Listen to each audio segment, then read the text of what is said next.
TitleMatchNetwork.com. I had a herniated disc in my lower back. I actually had a contract before I went to work for Turner to wrestle for him. And it was really a nice contract. It was the same thing that their top guys were getting at the time. And I was working out. What was the guy? Hurd. He was running. Jim Hurd wanted me down there. And I was working out real hard. I was going to do about 6 weeks and then make the move. And I got to where I couldn't bend over and tie my shoe. God damn it. No, chiropractor couldn't. He says, better have an MRI. I had herniated my disc, and they said, you're done. You know, one slam, bam, bump, you could end up in a wheelchair. And I remember we did Jerry Blackwell. I got it with him. Was it hard giving up performing in the ring? Yeah. Oh, yeah. You know, and it was getting harder, though, because, you know, now I'm working with all green guys, all young guys. So when you work your match, you have to bring them along, and you're not getting, they don't know how to get, you know, wrestling, make each other look good. That was the whole goal of it. And they didn't know how to make you look good. You're making them look good the whole time, and all you're doing is getting banged up there, slamming you. You know, you tell one guy, I said, hey, I got a bad back, don't suplex me. Boom, he suplexes me, you know. So you knew the writing was on the wall. Yeah. How did you end up getting the call from WCW? Was it Bill Watts called you? Yeah. Okay.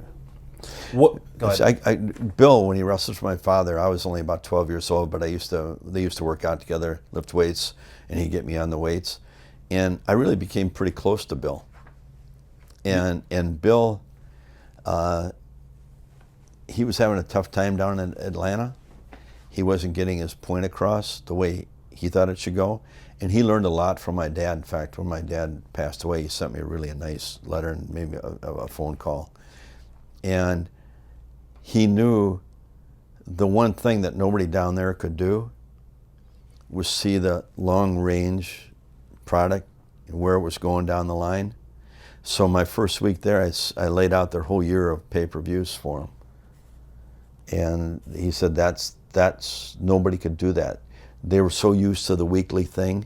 They'd go from week to week to week. Nobody could see that long range where you wanted to go. And that's what my father taught me. So that's what I did the first week, laid out that whole year for him, and, you know.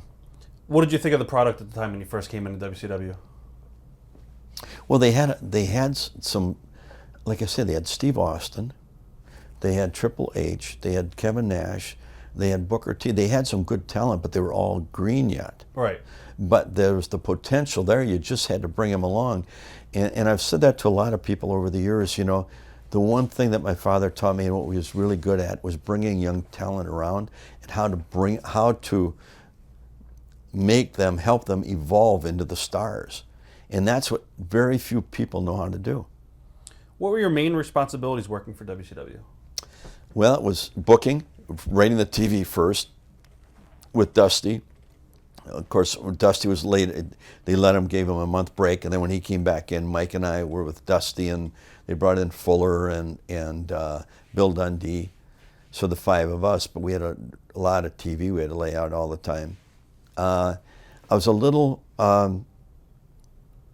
It was a little awkward for me because they all came from weekly territories. Ours was a monthly run. And when you're going nationally, you have to do it more on a monthly run deal. So it was harder for me to get my points across to the guys than it would have been with some other people that were used to that. Right. You know? You worked a little bit with Eric Bischoff around this period of time as well. Mm-hmm. Had he changed since his time at AWA at all as far as personality-wise? Had he changed? Yeah, he changed. Yeah. I mean, he was a humble, good guy, fun to be around. We used to go hunting together a lot, and but, you know, he let it go to his head. You know, and that's what happens to a lot of guys that have, I always relate it this way, okay? When people come into wrestling, guys that were athletes are generally really successful in the sport of wrestling. Guys that weren't are successful, but aren't really successful because they let it go to his head. Before I left Turner Broadcasting, and we had Hogan there and everything, I said, here's your deal, man. You got Flair, you got Hogan. Here's what you do. Talk to Vern, buy the rights from him for the AWA. buy the rights for the NWA, which I think they already had. Start the two leagues again, AWA versus NWA.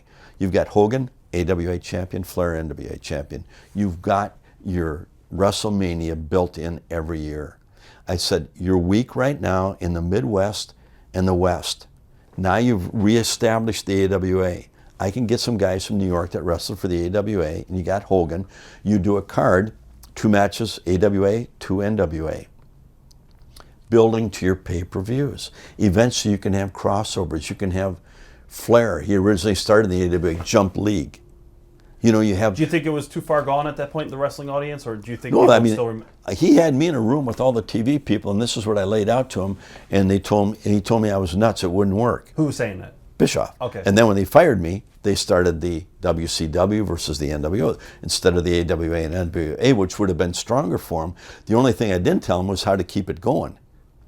That's the secret. There's only a few people in the sport that know how to keep something going. Were you surprised that Eric had the ability to build WCW to such a huge success? Or do you think it was people around him? Well, it was people around him that built it. What He was took everybody's ideas. I mean, he was smart that way. It was a typical corporate person, you know? They talk to all the underlings, they give them ideas, and then they go and, oh, here's my idea, you know? Take the bows for it. What was it like dealing with Turner Broadcasting Management? They were tough. They didn't want wrestling on. It was real tough. You know, Ted loved it. It got him to where he was. It made TBS, wrestling did. But nobody in the corporate wanted to admit that and didn't want it, and they didn't want it on. What led you to Have leave? I buried myself enough on this tape yet tonight? No.